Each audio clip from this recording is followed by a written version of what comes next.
प्रेम को देख करके पति बोला, अरे मीरा तू तो पागल है, तेरे घर वालों ने मेरे साथ छल किया। राणा तुझे आज पता लगी है मैं पागल हूं, मैं तो बचपन से ही पागल हूं। बोल गोविंद भगवान। और वास्तव में जो वृंदावन चला जाए वो पागल हुए बगैर रह नहीं सकता है, जिसके अंदर भाव है। और भाव नहीं हो तो फिर तो भैया शंकर भी कंकड़ है। जिसके अंदर भाव ना हो उसके लिए तो शंकर भी कंकड़, परंतु जिसके अंदर भाव हो उसके लिए शालग्राम भी बांके बिहारी के रूप में प्रकट हो जाते हैं। बोले बांके बिहारी लाल। केवल पूरा विषय भाव का है, कुछ नहीं है।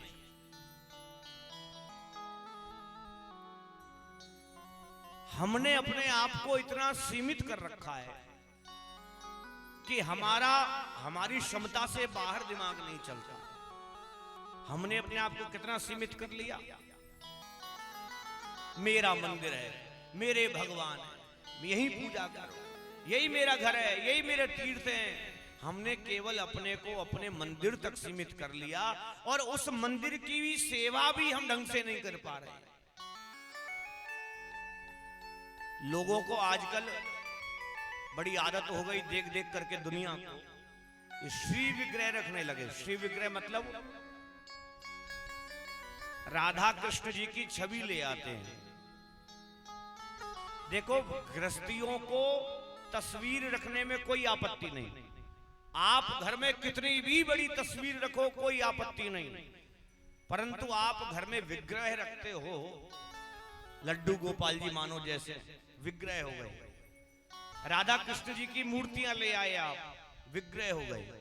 अगर आप अपने घर में इनको रखते हो तो आपको नित्य प्रति भोग लगाना अनिवार्य है, स्नान कराना अनिवार्य है, पूजा करना अनिवार्य है, शयन कराना अनिवार्य है। अगर आप इतना कर सकते हो तो लाओ, नहीं अगर सामर्थ्य नहीं हो तो केवल फोटो रख करके ही पूजन करो। पर हमने क्या किया, घर में प्याज लहसुन सब चल रहे हैं, बच्चे मांस मदिरा सब खा पी रहे हैं। अब घर में लड्डू गोपाल लिया, उन्हीं बर्तनों में उन्हीं का भोग बन रहा है, उन्हीं बर्तनों में बच्चों का भोजन बन रहा है। और कितने दिन परित्याग करेंगे भैया, हमारा श्रावण आ गया प्याज नहीं खाएंगे, श्रावण आ गया प्याज नहीं खाएंगे। महाराज मंगलवार है आज शराब नहीं पिएंगे हम। अरे जब तू 7-6 दिन पी रहा है, 7 दिन पी रहा है, तो मंगलवार से ही क्या हो जाएगा फिर? जब इतना ही शुद्ध आदमी बनना है तो 7 के 7 दिन छोड़, वो एक दिन का काहे को ढोंग कर रहे हो?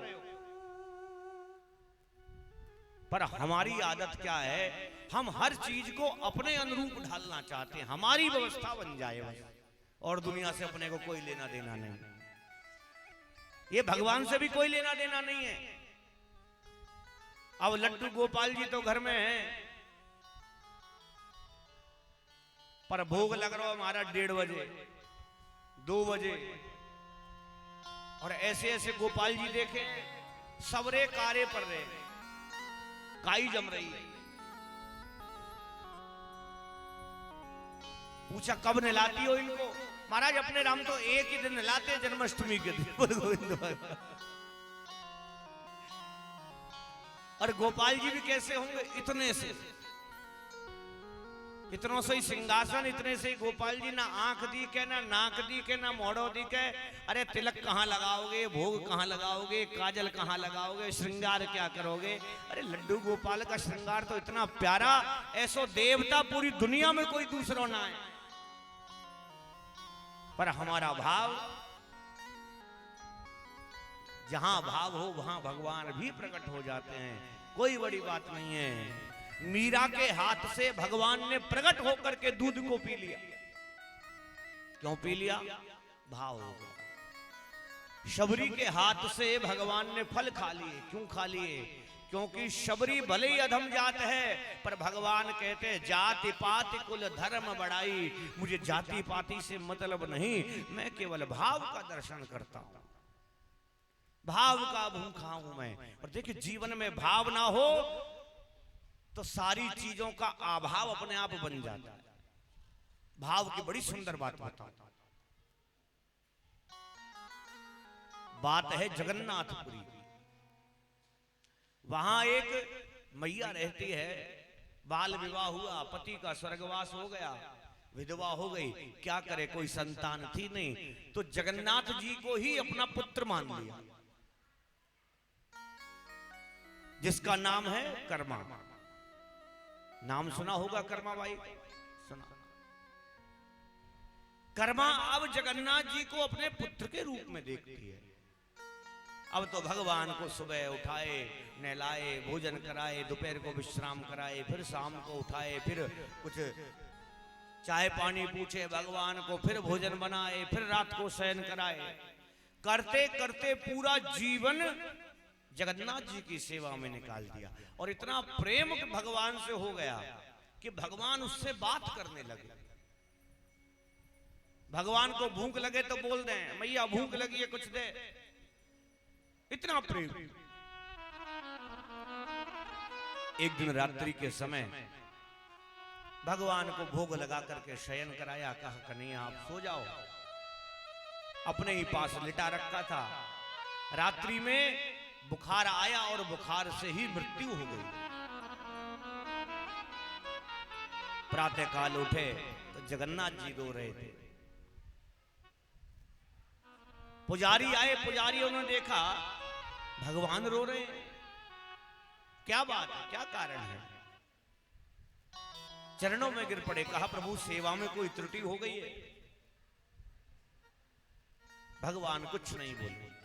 प्रधान पुजारी को बुलाया गया, उसने भी पूछा प्रभु कोई चूक हुई है तो बताइए, सेवा में श्रृंगार में कोई गलती हुई है तो बताएं, उसका सुधार किया जाएगा। भगवान फिर भी नहीं बोले। इसके बाद राजा को बुलाया गया। राजा ने चरणों में गिर पड़ा, कहा प्रभु कुछ तो बताओ, आपके नेत्रों से आंसू बंद नहीं हो रहे। भगवान ने कहा राजन जानना चाहते हो क्यों रो रहा हूं? कहा प्रभु बताओ क्या बात है। कहा राजन आज मेरी मां मर गई है, आज मेरी मां मर गई है। अरे जिस भाव से मुझे गोदी में बैठाती थी, भोजन कराती थी, सुलाती थी, स्नान कराती थी, प्रेम से लाड करती थी, दुलार करती थी, आज के बाद वो भाव मुझे जीवन में कोई नहीं दे पाएगा। भगवान क्या भाव, भगवान को अपना पुत्र मान लिया तो भगवान पुत्र भाव को ही प्रकट हो गए। इसीलिए कहा गया जाकी रही भावना जैसी, प्रभु मूरत देखी तिन तैसी।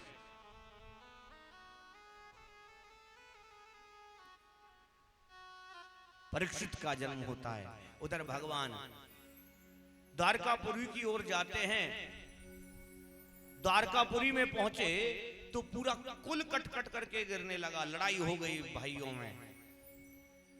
भगवान एक वृक्ष के नीचे बैठ करके यदुवंश का संहार देखे।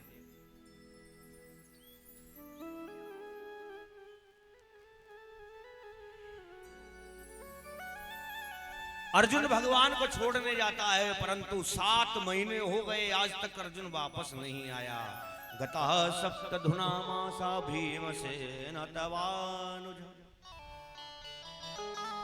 भीमसेन को कहा, भीम को महाराज युधिष्ठिर ने जाओ अर्जुन को ढूंढ करके लाओ। इतने दिन हो गए, इतना कह ही रहे थे कि अर्जुन महलों में प्रवेश करते हैं। मुख लटका हुआ है, रो रहे हैं, कांतिहीन हो चुके हैं, तेज समाप्त हो चुका है। महाराज युधिष्ठिर ने प्रश्न कर दिया, अर्जुन क्या बात है, तुम क्यों इतने चिंतित हो, व्यथित हो? क्या तुमसे कोई अधर्म हो गया, कोई पाप हो गया?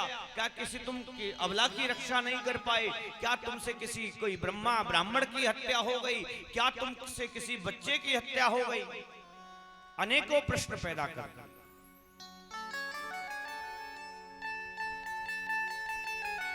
रोते रहे अर्जुन। महाराज युधिष्ठिर से कहा, राजन वंचितो हम महाराज हरिणा बंधु रूपिणा। वंचितो हम महाराज, जिनकी छत्र छाया में हम आज तक जीवित रहे, जिन कन्हैया ने हजारों बार हमारी रक्षा करी, आज वो कन्हैया भूमि को छोड़ करके जा चुके हैं और हम अनाथ हो चुके हैं, वंचित हो हम अनाथ हो गए।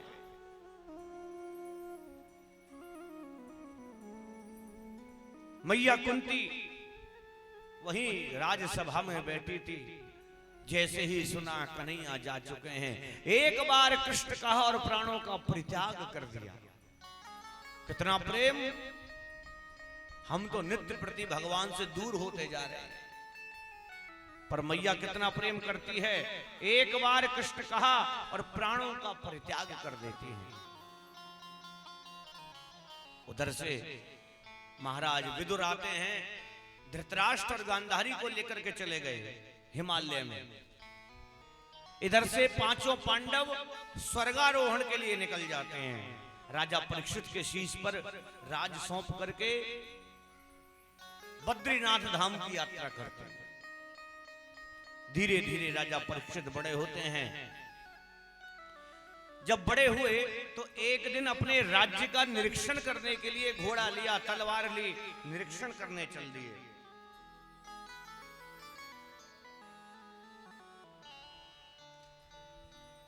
निरीक्षण करते हुए जा रहे थे, रास्ते में क्या देखते हैं, एक काला पुरुष है,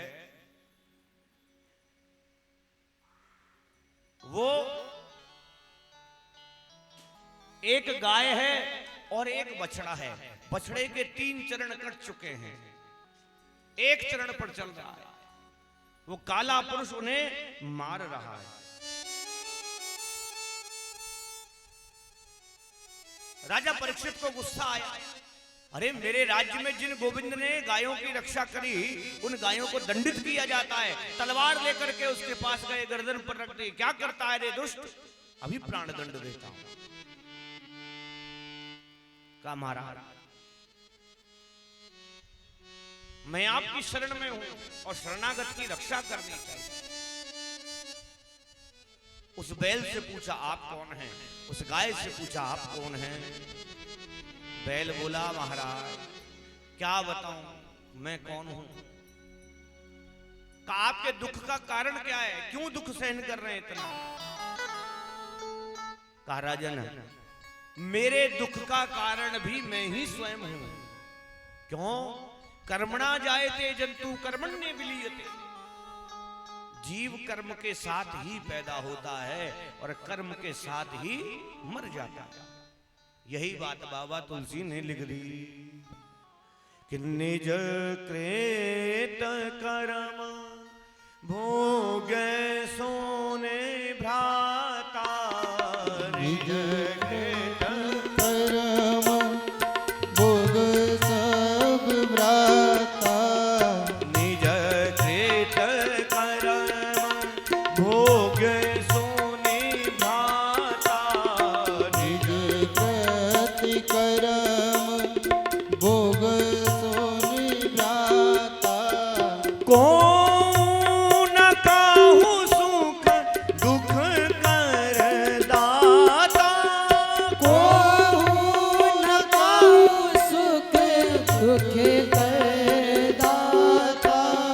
कौन काहू सुख दुख कर दाता।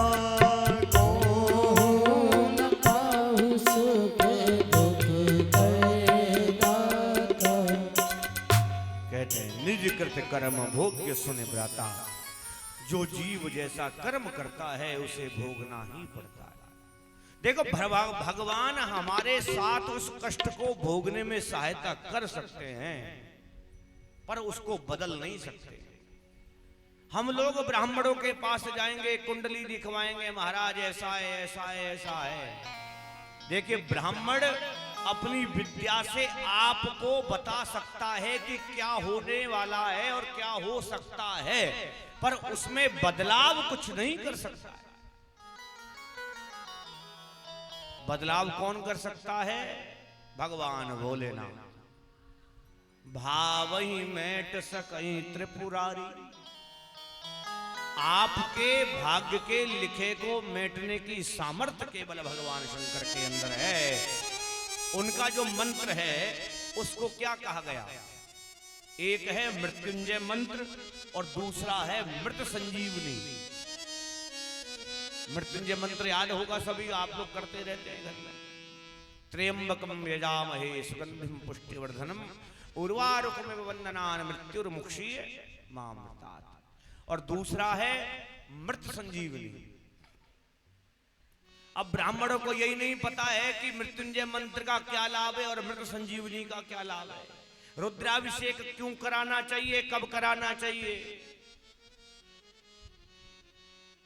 अनेकों विचार हैं। पर हमने भी ऐसी आदत डाल ली है। हम केवल जानते तानते कुछ नहीं है, केवल ये पता है किसी ने, ब्राह्मण ने बोल दिया इसके जीवन में संकट है तो इसको रुद्राभिषेक कराओ। हमने भी ब्राह्मण को बुलाया, वो भी अपना 1.5-2 घंटा दूध की धार शिवलिंग पर चढ़ाई, जो मन किया बोल गए और चले गए। ध्यान रखें, केवल आपको मार्गदर्शन देने का काम ब्राह्मण कर सकता है, बदल कुछ नहीं सकता है। अगर बदलना है तो प्यारे भजन करो।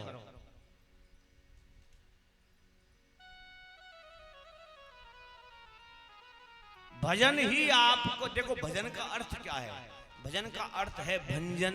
भंजन का मतलब है काटना। अब भजन किसको काटता है? आपके पापों को काटना शुरू करेगा, आपके कष्टों को काटना शुरू करेगा, आपकी दुर्बुद्धि को काटना शुरू करेगा, आपके कुसंग को काटना शुरू करेगा। इसलिए बाबा तुलसी ने लिखा,